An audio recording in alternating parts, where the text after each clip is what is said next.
My name is Ryley, and you are listening to the Ryley Heppner podcast.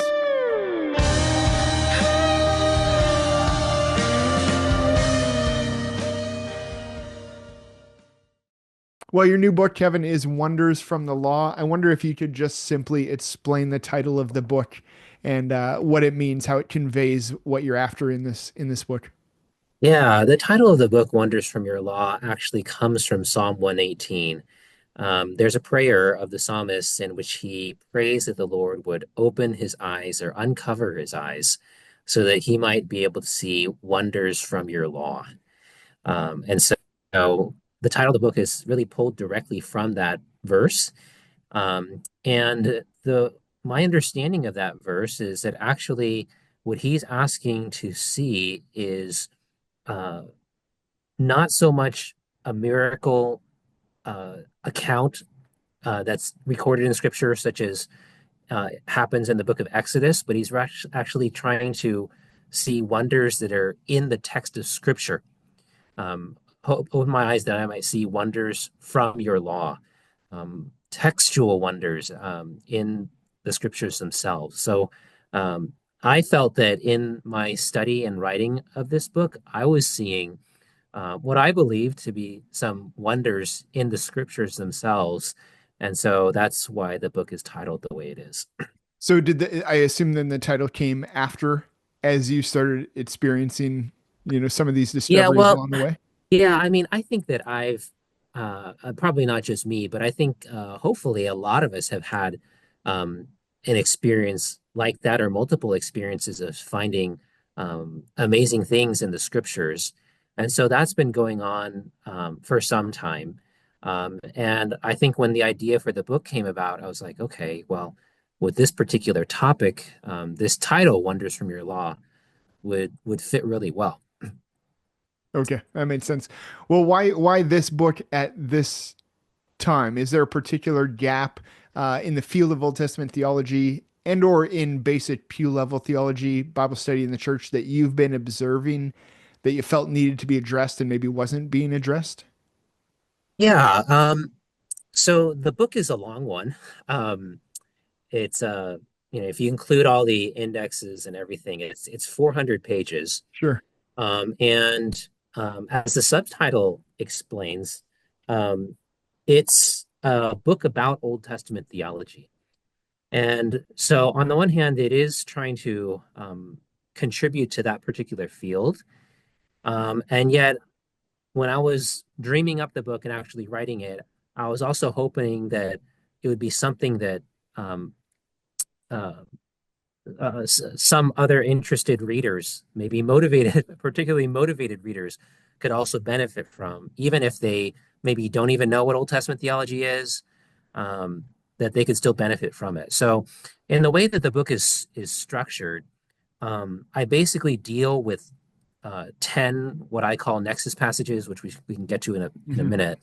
And then before that, there's like a full length, more technical introduction to Old Testament theology and how this book fits into that field. So back to your original question, in Old Testament theology, there hasn't been, to my knowledge, an approach like this. Okay.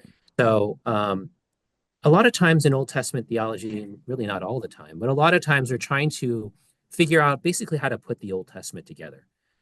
How is the Old Testament a unity? Is it a unity? And if it is a unity, what kind of unity is it? So, would you construct or propose a unity based on a particular theme, like covenant or salvation? Or there's been a lot of proposals of themes that might unify the Old Testament. Another one possibly being salvation history. What if you tried to unify the material in there um, along that framework of starting with God's creation of the universe, including human beings, the fall of humanity, um, and and kind of the build up to the New Testament. So those are approaches that do exist in Old Testament theology. But what I was trying to do was is something a little bit different, and that is to start from the biblical text itself, and in particular, these Nexus passages, and through these to try to understand the unity of the Old Testament kind of from the ground up. So that's what I was trying to do. I think maybe on the more general level or popular level, I think the book tries to help people see how unified the Old Testament is. Sure. Yep. And there really is a lot of material in there, and I think it's a very real challenge and experience for any reader of the Old Testament, whether it's your first time or your hundredth. Hmm. That it's a long book, and not just that. There's a lot of different genres. There's a lot of different authors that are writing at different times, and it can feel like this collection of unrelated books. And so I'm proposing one way to try to see how some of the pieces fit together. Yeah.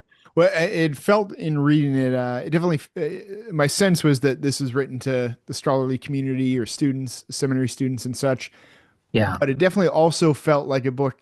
There's a certain demographic, in my congregation that I could pass this on to. sure. Like not, I don't know, the church isn't alienated from, I think you wrote in a really accessible way, even though it's long, technical and dense. But I mean, rich, that would be, I mean, the things that you uncover are why I would want to place it into the hands of people.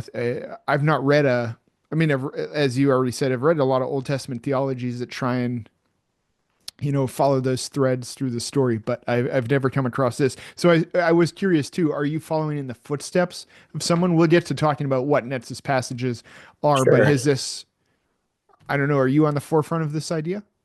Um, uh, no, I would say that I'm following um, work that has been done and then maybe kind of applying it in some new ways to Old Okay. Testament theology. So the application, I think, is new, and but just to put some names and also some terms out there. Hmm. Um, I mentioned in the book that I was a PhD student of Dr. John Sailhammer, who's was an evangelical Old Testament scholar for many years, and um, listeners can look him up if they like to learn a little bit about his career. But so I'm definitely influenced by him in terms of the way that he views the Old Testament as starting with the as based on the Pentateuch and kind of branching out from there. So that's part of the reason why the Nexus Passages book, it starts with four passages from the Pentateuch, and that kind of sets a framework that then the other Nexus passages also connect to. Okay. The presuppositions are really that Moses wrote the Pentateuch, or at least almost all of it, and that later biblical authors would have read it and could have referred back to it and did refer back to it, which creates some of these nexus connections.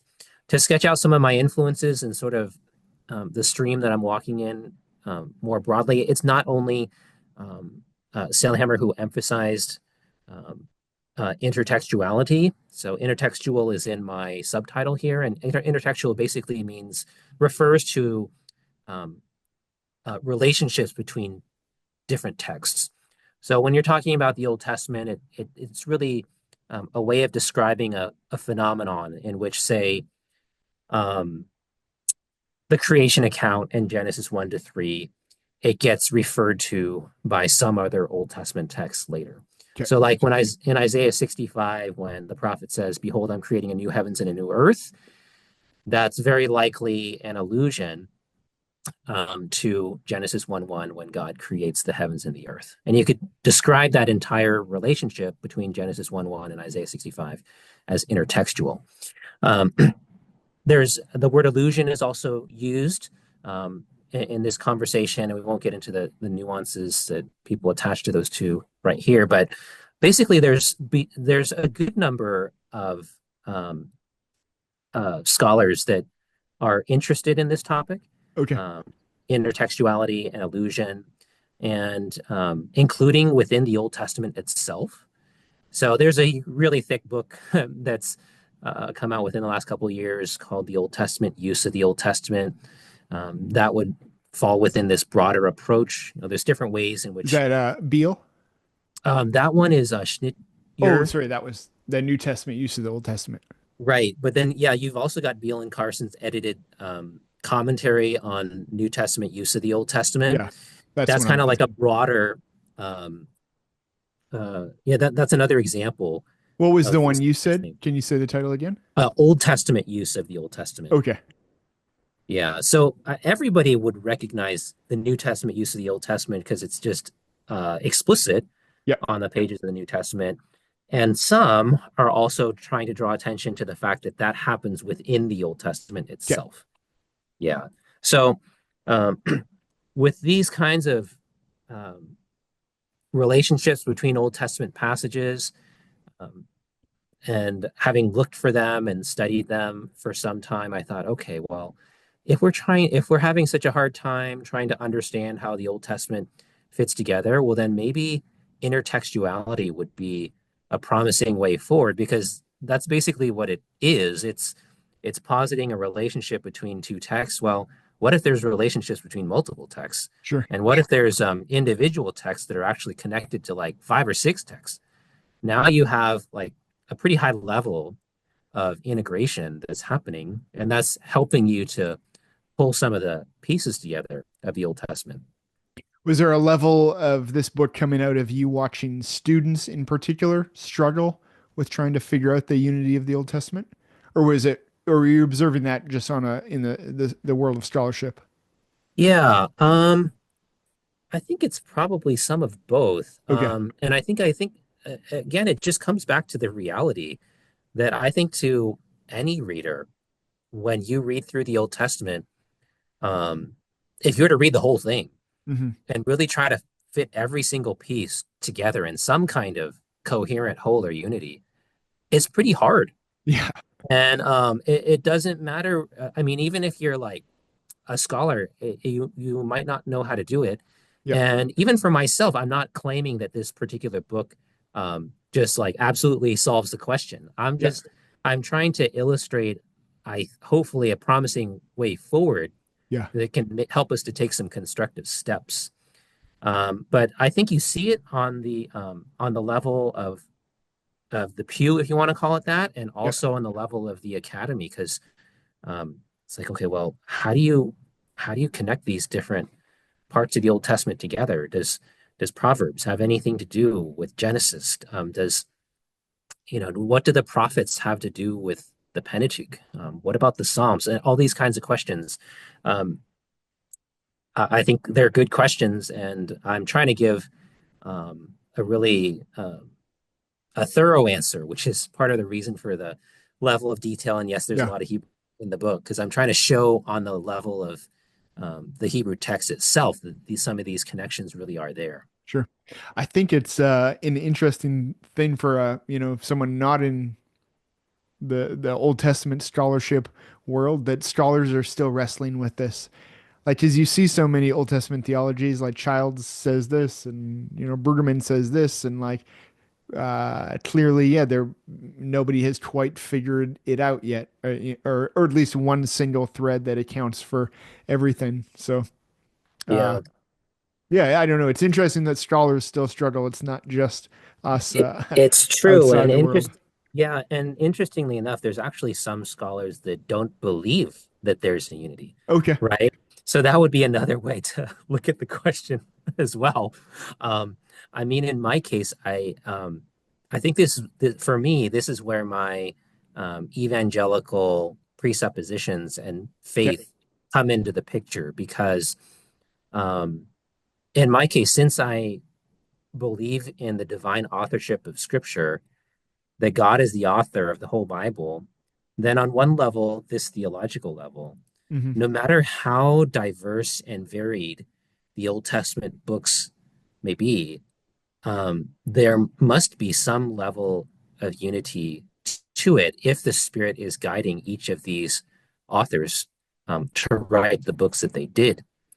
And presuppositions matter. And I don't want to make too hard and fast a distinction in like black white categories or anything Hmm. like that. But if if someone you know, doesn't either doesn't believe in the divine authorship of Scripture or doesn't apply it, maybe they believe it, but they don't apply it in that same way, then they're not necessarily going to think that, well, there should be some kind of unity in there. Um, they just may not have that conclusion and they might not even try. Where's the, it being there are scholars even that think there's no unity and others that will think it's different themes and such. Where do you expect the most amount of pushback from the Old Testament scholarly world on your idea here or your approach? Yeah, I think there's probably a few directions that pushback could come, and Okay. that's okay. I think that's normal in academia or in the scholarly world. Mhm.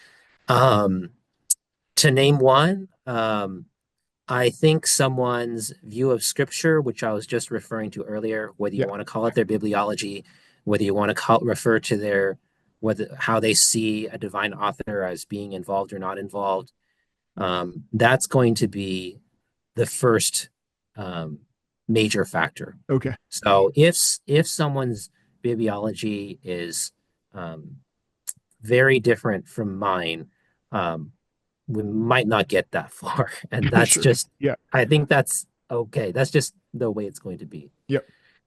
Now, even with,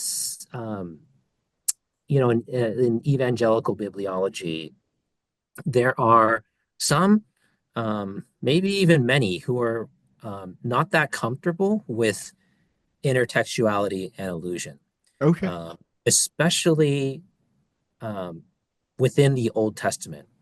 So, like I was mentioning earlier, like for the New Testament, I don't think there's any debate, right? Because the New Testament, excuse me, use of the Old is explicit. Hmm. And then there's been a lot of really good work that also talks about the indirect references to the Old Testament that the New Testament makes, these allusions or echoes, just depending on what term is being used. But when it comes to the Old Testament itself, like let's say we're talking about the supposed Old Testament use of the Old Testament, that could be a new idea for some people, right? It's like, well, wait, what? I mean, Yeah. you mean the Old Testament uses itself? Um, and I can understand why, because when you look at the Old Testament use of the Old Testament, you don't find that many explicit citations. Now, that doesn't mean that there aren't any, Hmm. because there are some. So if I were introducing this idea, the Old Testament use of the Old Testament, for the very first time to somebody, one of the places I would go would be Daniel chapter 9. Okay. Reason is because in that passage in Daniel chapter 9, the prophet Daniel says that he's reading the book of Jeremiah. So he's studying the book of Jeremiah, and then he sees, or perhaps is reminded of Jeremiah's prophecy of the 70 years, that Jerusalem is going to be desolate for 70 years. Now, without even getting into the details of the 77s and all that stuff that ensues, um, that is an explicit example of the Old Testament use of the Old Testament, because you got Daniel 9, and including Daniel, the character, and Daniel, the author, who is being influenced by another Old Testament book that already exists. It's already been written. He's studying, he's thinking about it, and then he's going to learn about it. So you can find things like that in the Old Testament. Another set of examples, I don't have an exact scripture reference off the top of my head, but just like references to the law of Moses. Okay. So those are scattered over the historical books of the Old Testament from Joshua onwards. Those would be references to the Pentateuch. So Oh, I would start from there okay. and try to build off of that. But it is true that you don't have as many explicit citations when you're talking about the Old Testament use of the Old Testament compared to the New Testament use of the Old Testament. Yeah. I mean, you look at Paul's writings and then, or a gospel author, and it's really obvious, right? Yeah.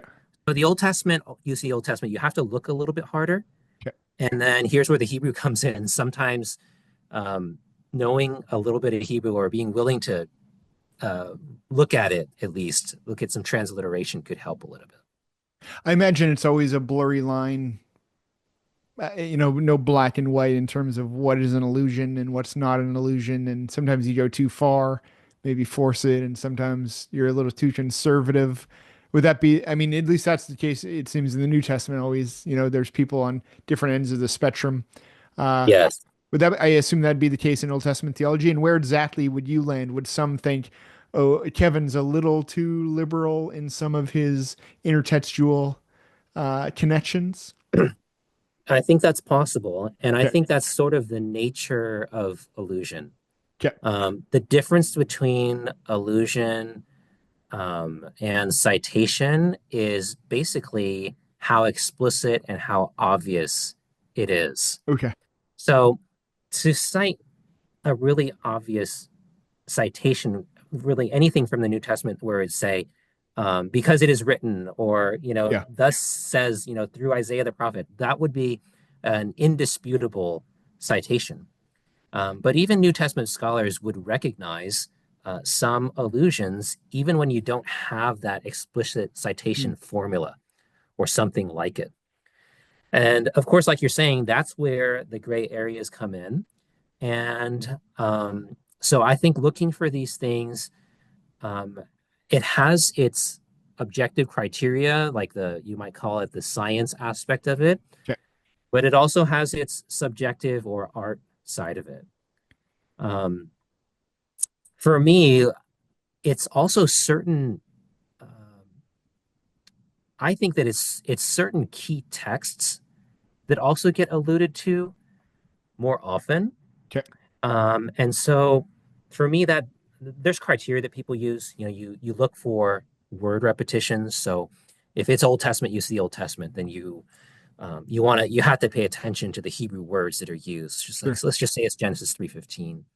Then it says, "He will crush your head and you will bruise his heel." Then you have to pay attention to each of the Hebrew words that are used there. Okay. And then you would check and you say, okay, so and so says that this other passage alludes to Genesis 3:15. Well, what words does that other passage use? And so you might check the words that are used. How many word repetitions are there between the two passages? And then you would also look for things like themes, because themes are broader than words. It might not use the same word, but it could be along the same theme. So, like in Genesis 3:15, it says, "He will crush your head."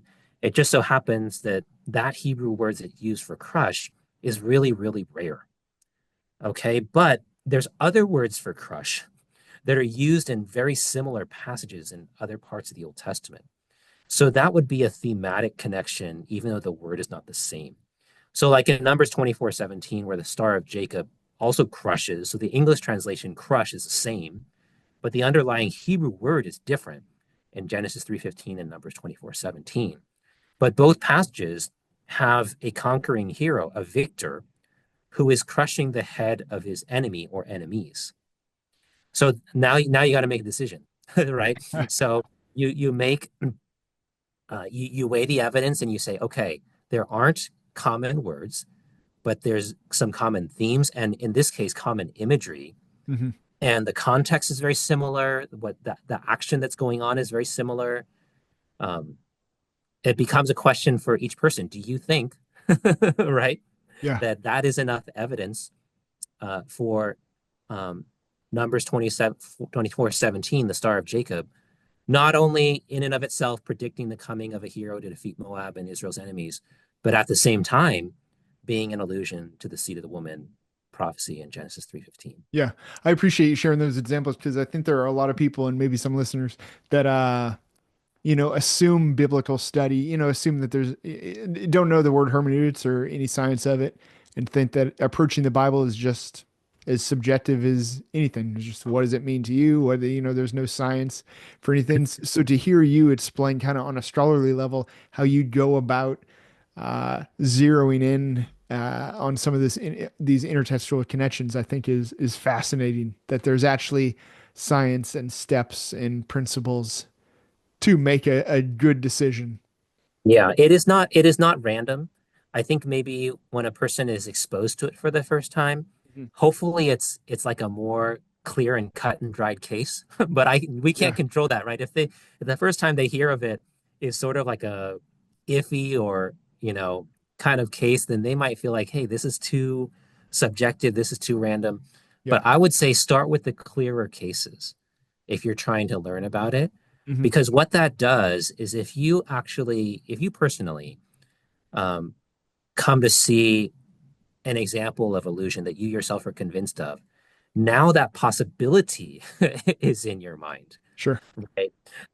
Maybe before that, you didn't even, you know, never heard of this before. Hmm. And so you wouldn't even consider the possibility because you haven't heard of it before. Yeah. But if somebody shows you some pretty strong examples, then now you're thinking, okay, this is possible. I don't maybe don't ever have to agree with every single thing that's in that's in my book, which is fine. But at least the possibility of the Old Testament use of the Old Testament, it's there. Yeah. Um, and so that's kind of the long road that I'm on. So when you do this a lot, you find some that in my case I think are very strong, and you find others that you think are pretty strong, and then you find some others that are like kind of maybe, and like in my mind I can sort of distinguish between all of Hmm. those. Um, and I try in my own writing to use my words properly, like suggest versus strongly suggest versus hints Sure. Yep. versus maybe and that kind of thing. Yeah. Sometimes you start out though, you're pretty excited about an intertextual connection, and then find out that it doesn't hold too much water. Also possible. Yeah. Yeah. Well, getting back to the book, Kevin, the term Nexus passages is pretty central to the book. How would you define Nexus passages? That was definitely a new term for me. Is there an example too of a Nexus passage that you could share Yeah. that maybe illuminates a lot of the Old Testament, or Sure. the overarching message of the Old Testament? Yeah. So Nexus passage is a term that I made up. Oh, there you go. Um, Okay. yeah, so that's why it was new. Yeah. Um, but I don't think that what it's referring to is all that new. Okay. So to give you a very simple definition, my own definition, because I made it up, a Nexus passage is simply a passage with a high level of intertextuality. Okay. So basically, it's a passage that has a lot of connections to other passages. And that's not just like the verse before it and the verse after it, because every single passage is connected to the verse before and verse after it. It's got connections to other passages in the same book. Sometimes it even has connections to passages in other books. And because it's a nexus in that sense, I came up with the term nexus passages.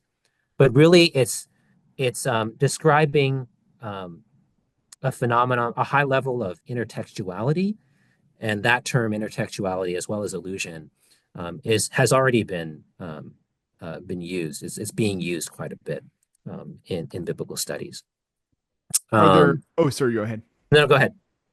Oh, I just gonna follow up by asking, are there some without, giving the book away, could you just give some examples of, or a Sure. example of a real key Nexus passage? Yeah. I could try two here. Sure. Um, I think in a really easy one, or an obvious one would be Genesis 1 to 3. Okay. And that's because Genesis 1 to 3 talks about so many fundamental things in Scripture. The most obvious one would be creation. And so Genesis 1 and 2 gives a creation account of the heavens and the earth, as well as man and woman, Adam and Eve in the Garden of Eden. Um, but um, passages outside of Genesis 1 and 2 sometimes also talk about creation. And so I'd already mentioned Isaiah 65 as one example, one passage that connects back to Genesis 1. But you could list a lot of other ones too that speak of God creating the heavens and the earth and him doing it with his word, as one of the Psalms say. And that sounds so much like, and God said, let there be light, right? And God said, et cetera, et cetera. There's a consistency. A lot of times when you look at these examples of the Old Testament, use of the Old Testament, And it's not just that the connection is there. Sometimes the later passage, like say Psalms or say Isaiah 65, is maybe bringing something out about the original text. That would be Genesis 1 to 2, that maybe was already there, but was not as obvious, Okay. or is not as obvious in Genesis 1 to 2 itself. And so it really enriches our understanding of Scripture while also connecting passages that in this case are in different books. Mhm. Now, Genesis 1 to 3 doesn't only talk about creation. It also talks, of course, about the tree of the knowledge of good and evil, the tree of life, and Adam and Eve's failure to keep God's command. And Genesis 2 and 3 is going to have its own connections to other passages in Scripture. Um, I briefly mentioned Genesis and Proverbs earlier, but in my book, I don't even try to trace all of the connections to Genesis 1 to 3 Okay. because I think trying to do all of them would take more than a chapter. Sure. Instead, what I tried to do was to show that many of what we would call the wisdom books, that would be Proverbs, Ecclesiastes, and Job, that they can actually be connected to Genesis 1 to 3. Well, how does that work? Well, one of the things you can do is to point out the theme of wisdom in Genesis 2 and 3. So even the fact that there's two trees and Adam and Eve are to choose one of them, you have to make a choice between life and death, essentially. Well, that kind of choice is exactly the same kind of is exactly the choice that's being given to the reader of Proverbs, right? You read the opening chapters of Proverbs, and there's many appeals from father to son to embrace wisdom instead of folly. And why would you embrace wisdom instead of folly? Well, one of the reasons, most important reasons, is because wisdom leads to life, but folly leads to death. So the choice between wisdom and folly really is also a choice between life and death, which is the choice that Adam and Eve are making in the Garden of Eden between the tree of life and the tree of the knowledge of good and evil, which in the day of, if you eat from it, will lead to certain death. And even Eve in Genesis 3:6, the scripture says it, that when she gives in to this temptation, she does it because the fruit is beautiful and it looks like it's going to be good for food, but also because it's going to make her wise, or she thinks that it's going to make her wise. So that's very important because that shows that um, the fall of Adam and Eve and of humanity, on the one hand, yes, is a failure to keep God's command. It is that. But you can also look at it from the perspective of wisdom. It was a human centered, godless grasp for wisdom. Hmm. And that's a major error. And so, um, that would be an example of how you would Okay. illustrate a nexus connection. And then I bring it out in the book as well in Proverbs 3. Lo and behold, it says that wisdom is a tree of life. So this is going to come back to the criteria question that you brought up earlier. But it's like, whoa, is this random? Right? That it's bringing up the tree of life here. Hmm. And this tree of life will bring you life if you pursue it. If you pursue wisdom, you'll have life and you'll have riches and you'll be blessed. Um, I mean, that's what the text says. I'm not saying that Yeah, yeah, you're necessarily going to um, enjoy all of that in this present life, as the prosperity gospel might lead us to believe. But in any case, that tree of life, could that be an allusion back to the original tree of life in Genesis 2 and 3? So that's the kind of thing that I'm doing. And, I also, for Ecclesiastes and Job, there's other connections that I bring out. Um, so for me, that's fun. For me, that's um, seeing wonders in God's law to just yeah. see how these passages connect together. Did that start for you even before this world of scholarship, like seeing these intertextual Yeah, connections even on a basic level and being excited that yeah, tree of life mentioned here and I would. Yeah, so I would say that it was Dr. Sailhammer's teaching that Okay. opened my eyes to that the Okay. most.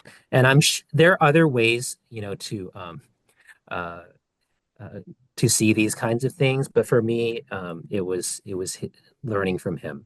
Okay.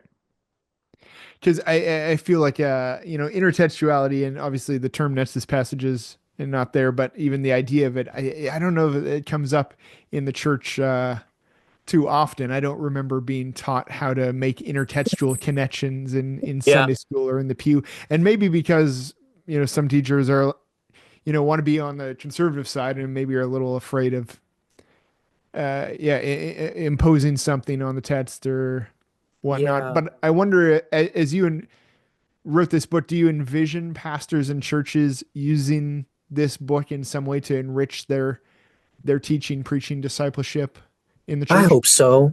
I hope so. And even in my limited church ministry that I'm involved with, I don't necessarily use the terms Yeah. nexus passages or intertextuality or illusion.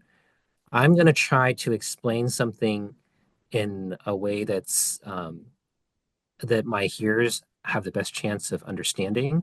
Okay. And so it might just be something like showing them a connection between two passages that they maybe wouldn't have thought of. Yeah.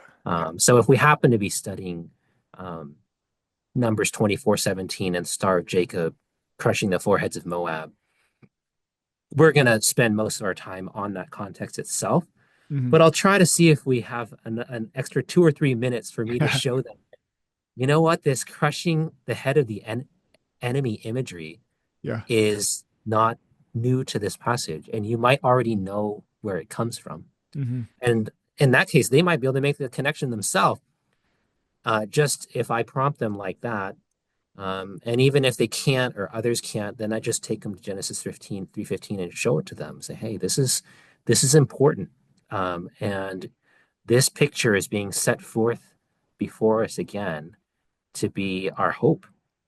And so it's not only it's an exegetical thing sometimes, it can be a technical thing sometimes, Yeah. but when it involves the Messiah, as it sometimes does, it really can stir up our faith and be an encouragement to us as believers.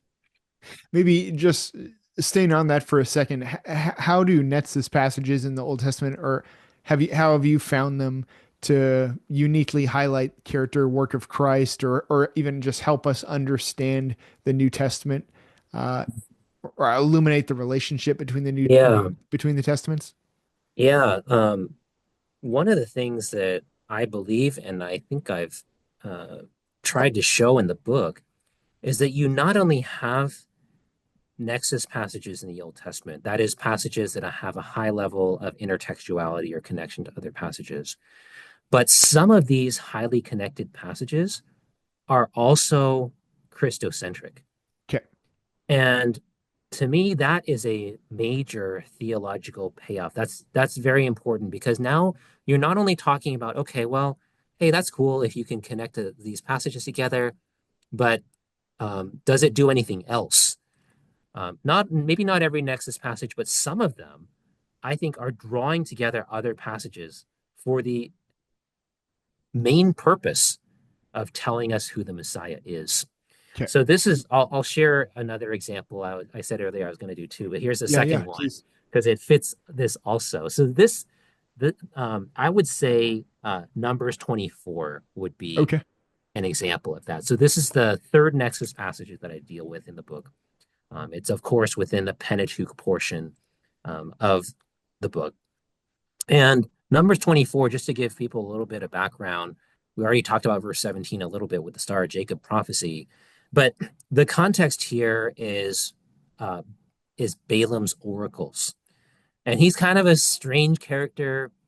But without getting into too much of the strange stuff, on the level of the story, Israel is approaching the promised land for the second time. Okay. And the first generation, which had been sentenced to wander in the wilderness for 40 years, they're almost gone. And so it's almost time for the second generation to take over. Well, if they're going to take over, that also means that they need to try to enter the promised land a second time.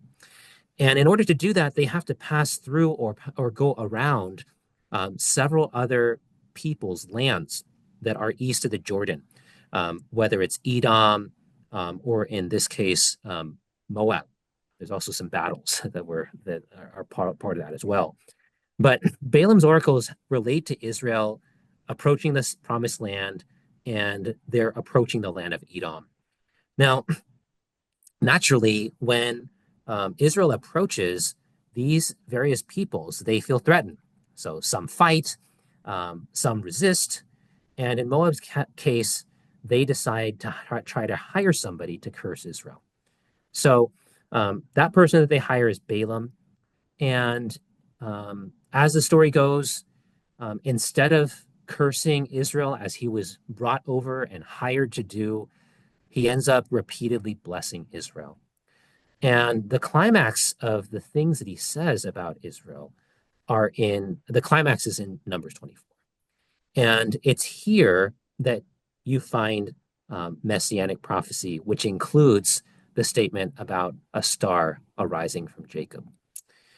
Now, just to take that particular line, a star will come out from Jacob, a scepter will arise from Israel. I believe that there's actually allusions to earlier passages in the Pentateuch, specifically Messianic passages, in that line in Numbers 24:17. Well, why would I say that? Well, because if you remember, one of the promises that God gives to Abraham is that he'll have numerous descendants. Now, when God gives that promise to Abraham, the way he expresses it can take a few different forms. So one of the ways that he says that he'll have numerous descendants is that you will become a great nation, right? So if he's going to become a great nation, that also means he's going to have numerous descendants. Another way that is said is that your descendants will be like as numerous as the sand on the seashore. Hmm. And yet another one is that your descendants will be as numerous as the stars in the sky. Now, I think that that one is particularly significant for Numbers 24:17 because it also uses the word star. So, on the one hand, Abraham is going to have descendants as numerous as the stars in the sky, aka the future nation of Israel, sometimes also called Jacob. But what Numbers 24:17 is saying is that one of those stars will stand out. One of those stars will come out from the nation. And that is the star of Jacob. That star among those other stars is the one that is going to crush the foreheads of Moab. The next line after the star of Jacob phrase is a scepter will arise from Israel. I think that short line reinforces what I just said about one star coming out of many stars in Jacob, because if a scepter is going to rise from Israel, that most likely means that a king, so scepter representing royal authority and the king who bears that authority, a scepter will arise from Israel. In other words, a king will arise from Israel. He's going to be an Israelite, but he's going to be leading his countrymen. So I think that it's just a brief two brief lines there. A star will come out of Jacob, scepter will rise from Israel. But on the surface level, you can already tell that this is some kind of leader, some kind of king probably, but it's also using words that were used earlier. Star taking back to the Abrahamic covenant, and scepter is going to come from Genesis 49:10. Because when Jacob blesses Judah in Genesis 49:8-12, one of the things he says is that the scepter will not depart from Judah. And that's going to relate to David and the Davidic house, but even more importantly, ultimately to the Messiah, the son of David with the capital S. And so the words that are used there, I think, are purposeful. And if I try to make the case even stronger in the book, with the Balaam incident, it's so focused on blessing and cursing. Even if you recall the story a little bit, the whole thing is really about Moab hiring somebody to curse Israel. But he can't because God won't let him, so he ends up blessing him. Well, what about these two themes, bless and curse?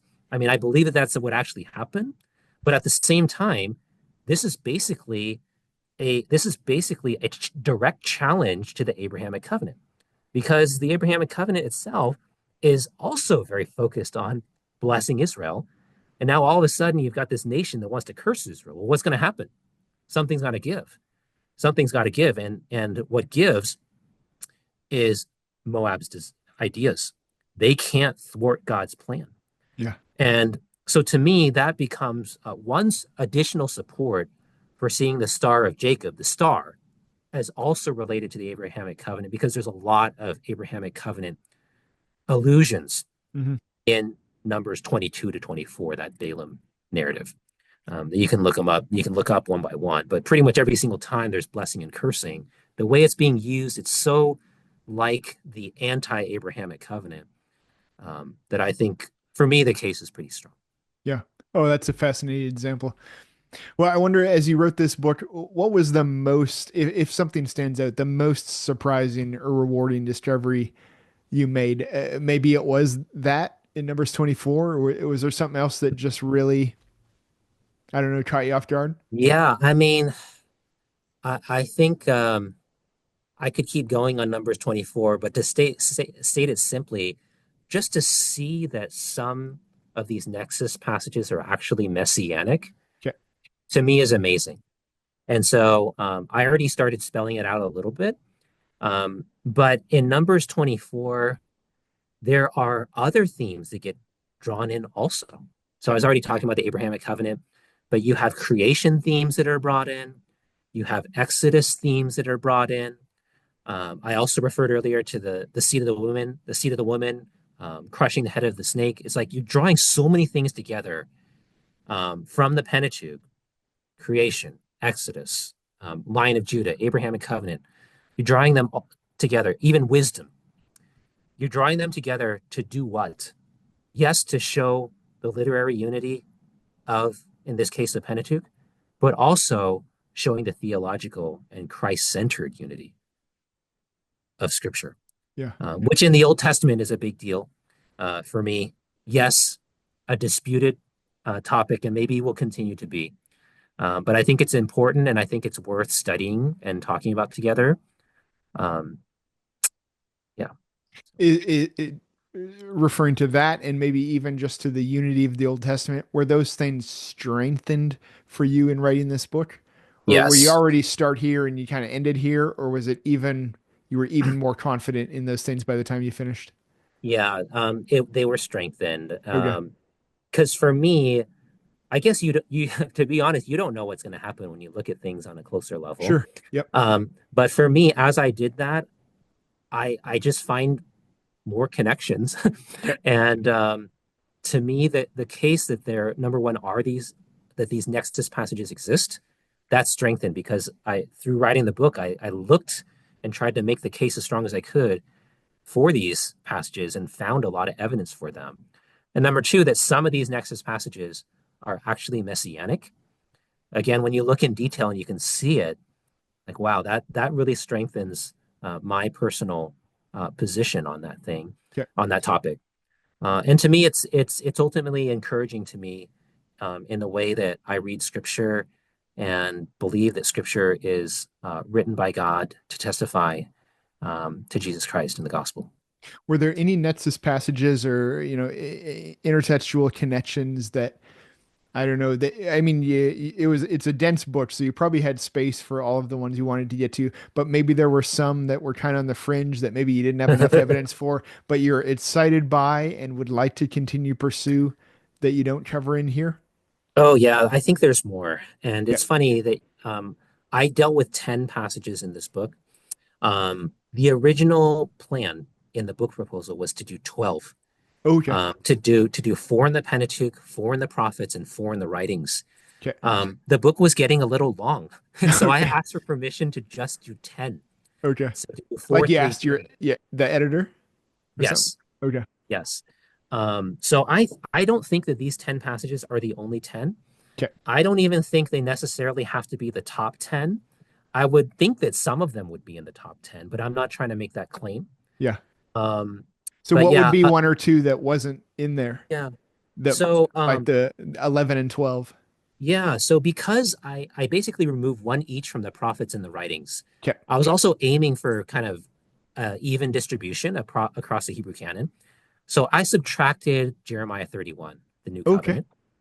I mean, that would be a great one. And I think it is, even though I just didn't write about it. Yeah. Um, in the writings, there's multiple Psalms that would be good candidates. And actually, as I explained, I think in the preface, the whole reason I forgot to say this earlier, I got an invitation to write an article on the Psalms, and I wrote on Psalm 110, and I called it a nexus for Old Testament theology. Okay. And later, like I don't know how much later, but I thought, you know what? This could be an entire book. I could I could try to, you know, have a full scale introduction to the discipline and have more examples, different examples, and have a book on Old Testament theology that's about Nexus passages. And that's this book. But the article came before the book, and that was Oh, on Psalm interesting. 110. Okay. So I did a different Psalm for the book because I already did Psalm 110. Okay. So there's more than one example there, but the one that I actually cut was Nehemiah 9. Okay. Um, it's where there's a prayer there, and it retells a lot of Israel's history and also offers some interpretation and explanation. But there's more Nexus passages out there, and I think that's great. The more that there are, I think the more it shows the viability Yeah. of my approach. And not only that, I think the more it demonstrates the unity of the Old Testament. Sure. Uh, so So with the two that you cut, then you already did the research for those I for the did most not. part, hey? Oh no. I did Okay. not. I just kind of felt that these each could be their own chapter. Okay. And there, Okay. before I had started writing the bulk of the book. So it's possible though, whether journal articles or whatever, that you will write more on Nexus passages that weren't addressed here. Maybe like the Psalm 110 article or something like that. I suppose so. Yeah. Um, yeah. Well, if I hope you, that people keep going oh, with it. sorry. Yeah. No, go ahead. Oh, I was just I thought you were done. I apologize. Zoom, I struggle to interrupt people sometimes with the, I don't know, the little half a second delay or something. So I It's cool. apologize. That's fine. If you could pick one key takeaway from your book for readers, especially for maybe the average reader that's getting into it, that's not in the scholarly world, what would Sure. that be? Sure. I would say to skip the introduction on Okay. Old Testament theology. I actually say that Okay. in the first 5 pages of the book too, also. And I would say pick a passage that you're interested in. Maybe you're interested in Isaiah 53. Um, it's a great passage. But in addition to reading it by itself, I tried to show how it connects to the other servant songs in Isaiah to 40, 55, Yeah. show how it fits into Isaiah to 40 to 55 in general.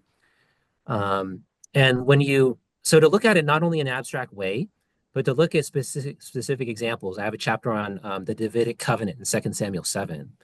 And perhaps we've read that passage before, but I also explore how it connects to the narrative context within 1st and 2nd Samuel and how it gets revisited in some other passages. There's a lot in the Old Testament that talk about the Davidic covenant. And hopefully the takeaway would be a greater appreciation for the unity of the Old Testament and of the Bible, and of the Old Testament really wanting us to learn about who this Messiah is. Hmm. I appreciate that. Can I ask you one last question, Kevin, which maybe is just a personal one, but maybe it's your doctoral supervisor, who are some of your favorite Old Testament theologians, maybe most impactful? Yeah, it would have to be Dr. Sailhammer, and Okay. I do enjoy very much learning from a wide range of scholars, even some who are not evangelical. Okay. I and I have some former classmates that are also teaching and writing, and so I like reading their stuff also and dialoguing with them. Any So specific Old Testament theology texts that have stood out for you in your career or before your career? yeah, Old Testament theology texts. There's Sailhammer's Introduction to Old Testament Theology. Okay. There's definitely Child's Introduction to the Old Testament as Okay. So Scripture. Reverend Childs always not an Old Testament scholar, but he always feels the most impactful for me. So I Yeah, appreciate that. That's neat yeah. to hear you say. Okay. Well, I appreciate the book, Kevin, and the chat, but this has been wonderful. I mean, it's been very new, challenging, stretching for me. I'm about three quarters, so I'm That's getting pretty good. excited to finish it up. But thanks for the work on this and the introduction to so many new terms and strategies for studying scripture. And thanks for the chat today.